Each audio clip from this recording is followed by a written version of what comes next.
Hey guys, welcome back to my channel just cooking boss. ఈరోజైతే నేను మీకోసం Mumbai street food అయిన బ్రెడ్ బజ్జీని అయితే తెచ్చేసానండి. ఇది చాలా సింపుల్గా మనం ఇంట్లోనే బ్రెడ్ స్లైసెస్తోనే చేసేసుకోవచ్చు అనమాట. ముందుగా దీనికోసం మనం బ్రెడ్ స్లైసెస్, శనగపిండి, తగినంత ఉప్పు, కారం, ధనియాల పొడి, అలాగే చిటికెడు పసుపు కూడా తీసేసుకోవాలన్నమాట. ఒక బౌల్లోకి మనం ముందుగా 1 కప్ శనగపిండిని అయితే వేసేసుకుంటున్నాము. అందులోకి మనం తగినంత ధనియాల పొడి, చిటికెడు పసుపు, అలాగే తగినంత ఉప్పు, కారం కూడా వేసేసుకొని ఇలా మనం ఒక్కసారిగా స్పైసెస్ అన్నీ కూడా శనగపిండితో పాటు కలుపుకోవాలన్నమాట. ఎందుకంటే మన స్పైసెస్ అన్నీ బాగా కలుస్తాయి వాటర్ వేయకముందు కలుపుకుంటే. దాని తర్వాత అందులోకి మనం కొద్దిగా వాటర్ కూడా యాడ్ చేసేసుకొని కలిపేసుకుందాం ఇలాగా. ఇది చాలా సింపుల్ అండి. మనకి ఎలా అయితే మనము ఆలుగడ్డ బజ్జీకి ఎలా కలుపుకుంటామో అలాగే కలిపేసుకోవాలి పిండి. కానీ కొద్దిగా మనము చిక్కగా కలుపుకోవాలన్నమాట. ఎందుకంటే మనకి బ్రెడ్ కాబట్టి పట్టాలి, కాబట్టి దానికి కొద్దిగా థిక్గా ఉండాలి కన్సిస్టెన్సీ అనేది. సో ఇలా చూసారా, లంప్స్ లేకుండా ఇలా కలిపేసుకోవాలి మీరు. మనకి ఈ కన్సిస్టెన్సీ ఉండాలి బ్రెడ్ బజ్జీకి అయితే మనకి.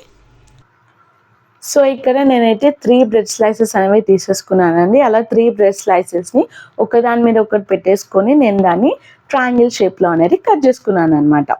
సో ఇలా నేను కట్ చేసుకుంటే నాకు 3 బ్రెడ్ స్లైసెస్ అనేవి 6 బ్రెడ్ స్లైసెస్ అనేవి వచ్చాయి, ట్రయాంగిల్ బ్రెడ్ స్లైసెస్. ఇలా ముందు కట్ చేసి పెట్టుకున్న బ్రెడ్ స్లైసెస్ని అలాగే తయారు చేసి పెట్టుకున్న శనగపిండిని అనేది మనము పక్కన పెట్టేసుకుందాము. డీప్ ఫ్రైకి తగినంత ఆయిల్ తీసేసుకొని ఆయిల్ హీట్ అయ్యాక అందులోకి మనము బ్రెడ్ స్లైసెస్ అనేది శనగపిండిలో ముంచుకొని ఆయిల్లోకి వేసేసుకోవాలన్నమాట. చాలా డెలికేట్గా ఉంటుందండి బ్రెడ్ అనేది. సో మనము ఎంత త్వరగా శనగపిండిలో ముంచుకొని ఇందులో వేసేసుకోవాలి. ఎక్కువసేపు కూడా మనం శనగపిండిలో పెట్టద్దు అనమాట. ఎలా అయితే మీరు ఆలుగడ్డ బజ్జీలు వేస్తారో అలాగే బ్రెడ్ బజ్జీలు కూడా వేసేసుకోవాలి. కానీ చాలా డెలికేట్గా ఉంటుంది బ్రెడ్ అనేది.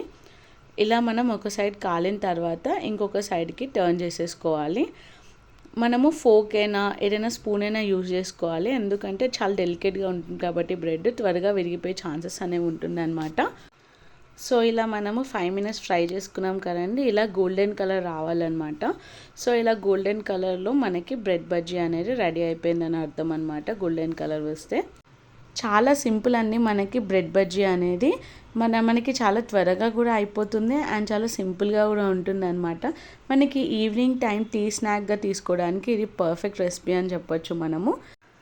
ఇలా మనం కెచప్తోని సర్వ్ చేసేసుకున్నాము. ఇది చూసారా లోపల ఎంత బాగా ఉడికిపోయిందో. బ్రెడ్ బజ్జీ అనేది మనకు చాలా త్వరగా అయిపోతుందండి.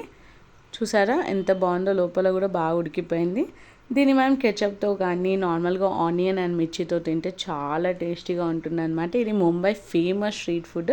ఇలాంటి మరిన్ని వీడియోస్ కోసం సబ్స్క్రైబ్ టు మై ఛానల్.